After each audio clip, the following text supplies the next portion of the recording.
Walaupun kita kuat, gagah, kalau muka tak malu lah. Rukun solat ketiga ialah berdiri ketika solat fardu bagi yang mampu. Okey, buka muka surat 32, wajib berdiri bila sebut solat 32. Jumpa? Hukum wajib berdiri. Jadi solat sunat boleh terus duduk lah gitu ya. Sebab tadi yang jadi rukun berdiri maksudnya wajib tu bagi solat fardu. Jadi kalau dalam ilmu mantik dipanggil bila sebut benda tu yang tak include tercampak keluar. Jadi bila sebut fardu tercampak keluar sunat. Jadi tak masuk dalam wajib berdiri tadi. Jadi solat sunat boleh duduk. Walaupun kita kuat, gagah, kalau muka tak malu lah.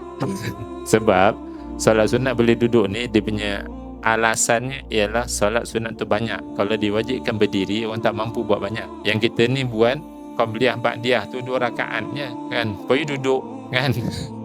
Beratur nak beli makanan tu lama pula berdiri. Jadi muka tak malu lah. Tapi sah. Baik, kemudian dengan tak mampu tu terkeluar siapa pula? Tengok balik tadi perengan yang bila sebut solat fardu terkeluar solat sunat. Bila sebut yang mampu terkeluar siapa? Orang yang tak mampu. Baik, jadi itu bila jumpa tu, itu kaedah dia.